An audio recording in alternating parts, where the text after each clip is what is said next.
오늘 말씀과 기도 가운데 하나님께서 예비하신 놀라운 축복이 여러분에게 임할 줄로 믿으시기를 바랍니다.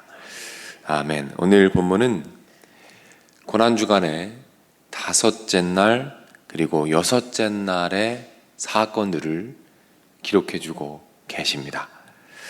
오늘 본문에서 예수님께서 겟세마네 동산에서 기도하신 내용, 그리고 공회 앞에 서시는 내용, 그리고 베드로가 예수님을 부인하는 내용, 이런 내용들을 담고 있습니다.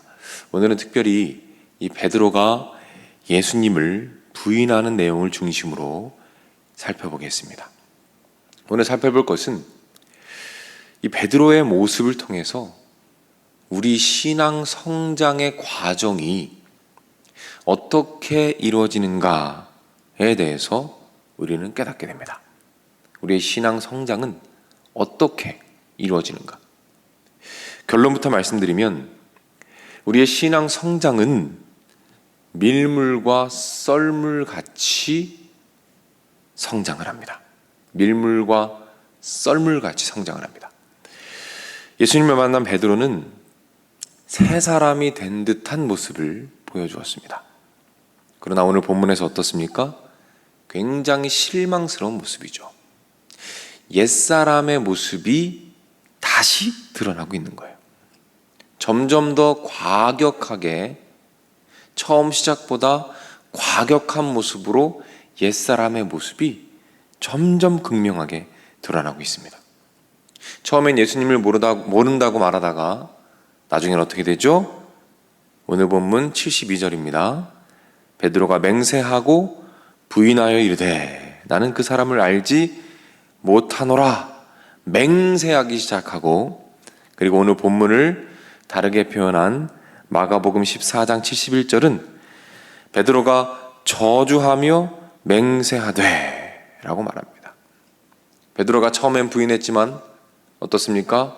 맹세하고 저주하면서 점점 더 극명하게 그 옛사람의 모습이 드러나기 시작한다는 것이죠.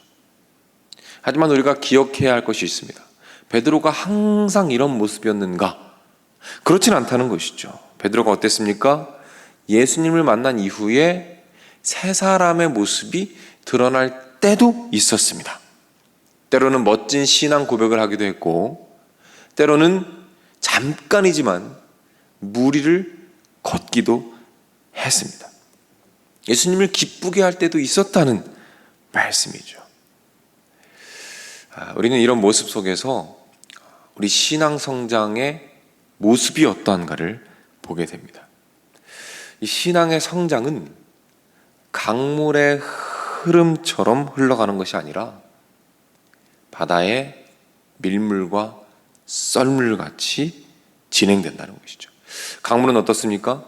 한 방향으로 계속해서 흘러갑니다.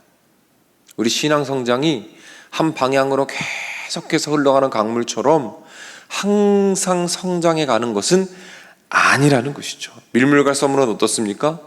때로는 물이 충분히 들어와서 물이 차고 넘칠 때가 있다는 것이죠. 하지만 그것이 영원합니까? 아닙니다. 때로는 신앙의 썰물을 경험하는 것이죠. 물이 빠지기도 하고 물이 완전 빠져서 사라질 것 같지만 그것이 영원합니까? 아닙니다. 또 밀물이 찾아온다는 것이죠. 우리 신앙 성장이 이렇습니다. 항상 성장하는 것 같은 느낌이 드는 것이 아니라 때로는 뒤로 밀려나는 것 같고 때로는 조금 성장하는 것 같지만 바로 이것이 우리가 신앙을 성장하는 그 전형적인 모습이라는 것이죠. 항상 성장하는 것이 아니라 때로는 실수하고 때로는 넘어지지만 그것이 영원한 상황이 아니라 다시 밀물이 찾아오고 다시 성장하는 그런 때가 찾아온다. 그런 과정 가운데 조금씩 우리를 성장시키시는 예수님의 사랑을 기억하시기를 부탁을 드립니다. 오늘 본문은 이 베드로의 철저한 신앙의 썰물을 보여주고 있죠.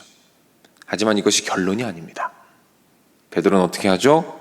75절 말씀이죠. 이에 베드로가 예수의 말씀에 닭 울기 전에 내가 3번 나를 부인하리라 하심이 생각나서 밖에 나가서 심히 통곡하니라. 무엇을 하고 있습니까? 회개하고 있다는 것이죠.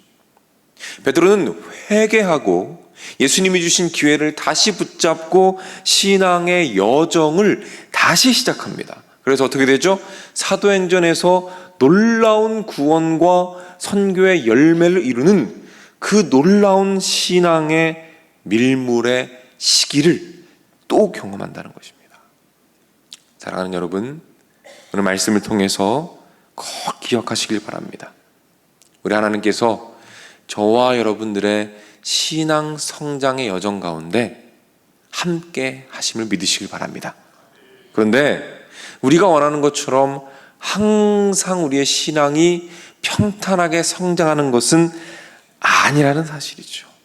중요한 것은 우리가 신앙의 썰물을 경험하고 있을 때 그것이 결론이 아니라는 사실을 믿으시길 바랍니다. 이 자리 가운데 혹시라도 영적인 침체 가운데 예전 같지 않은 모습 가운데 낭망한 분이 계시다면 오늘 말씀을 붙잡고 일어서시기를 바랍니다. 회개할 것이 있다면 회개하시고 주님 다시 붙잡고 일어서셔서 다시 한번 신앙 성장의 길을 예수님과 함께 걸어가시는 저와 여러분이 되시기를 축복합니다. 예수님께서 여러분들을 일으켜 세우실 것입니다. 다시 영적인 성장의 자리로 나아가게 되실 것입니다. 예수님의 축복을 마음껏 누리시는 오늘 하루가 되시기를 주님의 이름으로 축복합니다. 기도하겠습니다. 하나님 아버지, 오늘 말씀을 통해서 베드로의 모습을 우리에게 보여주시니 감사를 드립니다. 그 위대한 사도이지만 여전히 연약하며 여전히 예수님을 부인할 수밖에 없었던 그 처절한 인간의 연약함을 바라봅니다. 그러나 주님, 그것이 결론이 아니요 다시 회개하고 일어나서 주님을 붙잡고 나아갈 때에 놀라운 역사를 이루었음을 우리가 보게 됩니다. 하나님, 이 말씀이 우리 심령 가운데 살아 역사하게 하여 주시옵소서. 이 자리 가운데 영적인 침체로 고민하는 영혼들이 있다면 하나님 오늘 말씀을 통해서 그것이 결론이 아니요 다시 하나님의 은혜 안에서 일어서게 될 것을 기대하며 기도하게 하시고 놀라운 신앙의 성장과 축복과 변화와 회복의 역사가 오늘 기도의 자리 가운데 일어나도록 인도해 주시고 함께하여 주시옵소서. 문제 해결의 기도의 제목들이 있습니다. 하나님, 작정 기도로 주님께 나아갑니다. 1000번째로 나아갑니다. 새벽을 깨우며 기도합니다. 그 눈물의 기도와 간구를 주님 기억하여 주시고 주님의 때에 가장 좋은 것으로 가장 풍성한 것으로 가득 채워 주시옵소서. 그리하여 마음에 기쁨이 가득하게 하시고 예배의 소리가 울려 퍼지게 하시며 간증이 넘쳐나는 우리 교회가 되도록 주님께서 인도하시고 함께하여 주옵소서. 하나님, 질병으로 인하여 고통받는 영혼들이 있습니다. 그들의 신음을 주님 기억하여 주시옵소서. 피부는 손으로 어루만져 주시고 깨끗하게 치료하여 주시옵소서. 자녀들이 질병으로 고통받는 가족들이 있습니까? 그 영혼을 주님 기억하여 주시고 그 엄마 아빠의 눈물의 기도를 기억하여 주시사 깨끗하게 치료하여 주시고 함께 아파하는 모든 가정들 치료받고 회복받고 함께 성장하는 은혜를 허락하여 주시옵소서. 하나님 아버지, 우리 교회를 사랑해 주시니 감사를 드립니다. 하반기 사역 많이 있습니다. 하나님 아버지 붙잡아 주시고 우리 존경하고 사랑하는 담임 목사님, 사모님, 그 가정 주님께서 붙잡아 주시고 축복하여 주시옵소서. 하나님, 주님께서 우리 교회를 심으신 이 지역사회를 위하여 기도합니다. 하나님, 이 지역사회에 굶주리며 먹지 못하는 자들, 마음의 병들로 신음하는 자들, 우리 교회를 통하여 먹이시고 회복시키셔서 하나님께서 사명 주신 그 사명을 우리 교회가 잘 감당할 때에 이 지역사회가 하나님을 예배하는 놀라운 지역이 되도록 주님께서 인도하시고 함께하여 주시옵소서. 드려진 예물이 있습니다. 하나님께서 기억하시고 그 예물 위에 하늘의 축복, 은혜, 영광 허락하여 주시옵소서. 모든 말씀 예수님의 이름으로 기도드립니다. 아멘. 우리 주기도